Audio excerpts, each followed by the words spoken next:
কখন যে কার ভাগ্য কিভাবে ফিরে যায় কেই বা বলতে পারে। ভাগ্য তো লেখেন বিধাতা। মাত্র ৩০ টাকার লটারিতে ভাগ্য যে ফিরতে পারে তা কি করে আন্দাজ করবে বলুন। আর ভাগ্য ফিরল তো ফিরল একজন অতি সাধারণ চাওয়ালার। এক টিকিটেই রাতারাতি কোটিপতি হয়ে গেলেন চা বিক্রেতা। ব্যাস, এরপরে প্রাণ ভয়ে এতগুলো টাকা নিয়ে কোথায় যাবেন ভেবে কুল না পেয়ে সোজা থানায়, আর সেখানেই কাটিয়ে দিলেন 2টো রাত। এবার আপনাদের বলি এই ঘটনাটা কোথায় ঘটেছে আর ঠিক কি ঘটেছে। এই ঘটনাটা বীরভূমের দুবরাজপুরের। দুবরাজপুর পুরসভা 6 নম্বর ওয়ার্ডের বাসিন্দা অরুণ গড়াই। পেশায় তিনি একজন চা বিক্রেতা। দুবরাজপুর থানার সামনেই রাস্তার মোড়ে তার একটি চায়ের দোকান রয়েছে।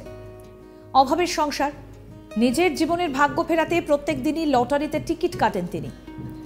প্রত্যেক দিনের মতো 30 টাকা দিয়ে 5 সেমের লটারির টিকিট কাটেন অরুণ। ওই লটারির টিকিটের খেলা ছিল দুপুরে। যার কাছে অরুণবাবু টিকিট কেটেছিলেন তিনি দুপুরে এসে জানান তার নাম্বারে 1 কোটি টাকা লেগেছে। প্রথমে কিছুতেই বিশ্বাস করতে পারছিলেন না অরুণবাবু। পরে টিকিটের রেজাল্ট মিলিয়ে দেখেন যে তিনি সত্যি সত্যি 1 কোটি টাকা জিতেছেন।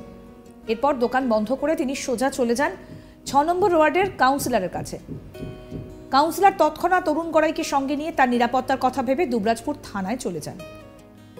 অরুণ গড়াই জানান তিনি 30 টাকার টিকিট কেটেছিলেন। দুপুরে খবর পান যে তার কাটা লটারিতে 1 কোটি টাকা তিনি জিতে ফেলেছেন এবং স্বাভাবিকভাবেই তিনি খুব খুশি হন।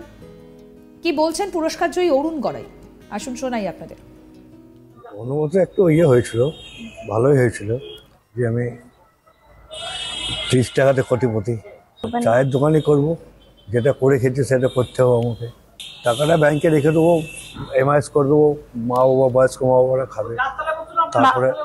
তারপরে যেটা ওরা খাওয়া দাওয়া যা করবে তখন সেটা চিন্তা ভাবনা করবো। বাড়িতে মা বাবা আছে, বউ আছে, মেয়ে আছে, 3 মেয়ে 2 মেয়ে বিয়ে দিয়ে নিয়েছি, আর একটা মেয়ে আছে।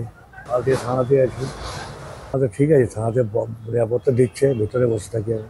ব্যাংকে এখন দিয়ে দেবে, টাকা জমা করতে হবে, টিকিটটা জমা করে টাকা চলে যাবে ব্যাংকে। বাড়ি চলে যাবো কালকে। অনুমোদ কাউন্সিলর ভাস্কর রুস জানান অরুণ গড়াই আমার ওয়ার্ডেরই বাসিন্দা। তিনি আমাকে লটারি জেতার খবর দেন, তাই আমি তাকে নিয়ে দুবরাজপুর থানায় এসেছি। প্রাণ ভয়ে পরিবারকে ছেড়ে 2 দিন ধরে দুবরাজপুর থানাতেই কাটান অরুণবাবু। যতক্ষণ না জয়ী টিকিট ব্যাংক পর্যন্ত পৌঁছে যাচ্ছে ততক্ষণ তিনি থানাতে থাকার সিদ্ধান্ত নেন। 30 টাকার লটারি কেটে কোটিপতি দুবরাজপুরের চাওয়ালা অরুণ ভীষণ খুশি।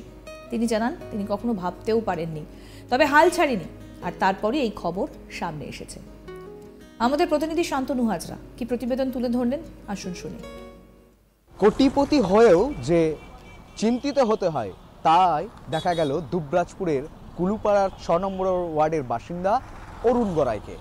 অরুণ গড়াই 2 দিন আগে 30 টাকার টিকিট কেটে একেবারে রাতারাতি কোটিপতি হলেন। আর এই কোটিপতি হওয়ার পর টিকিট নিয়ে শটান চলে যায় দুবরাজপুর থানায়। দুবরাজপুর থানায় 2 রাত্রি বাস করার পর বুধবার তিনি বাড়ি ফিরবেন। এখনো পর্যন্ত টিকিটের টাকা ব্যাংক অ্যাকাউন্টে ঢোকেনি। টিকিট রীতিমতো যে টিকিট সেলার আছে তার হাতে তুলে দিয়েছেন।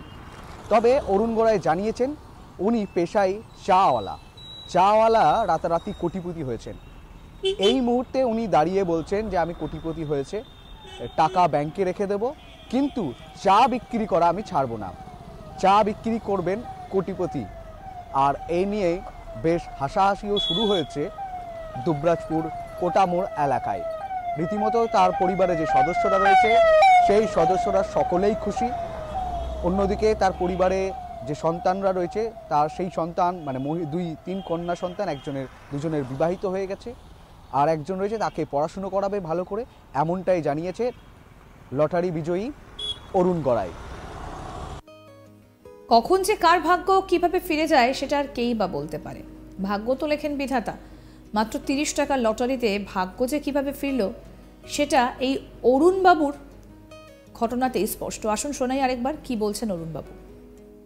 অনুমত একটু হয়েছিল, ভালোই হয়েছিল যে আমি 30 টাকাতে কোটিপতি। চায়ের দোকানই করব, যেটা করে খেয়েছি সেটা করতে হবে আমাকে। টাকাটা ব্যাংকে রেখে দেবো, এমআইএস করে দেবো, মা বাবা বয়স্ক মা বাবারা খাবে।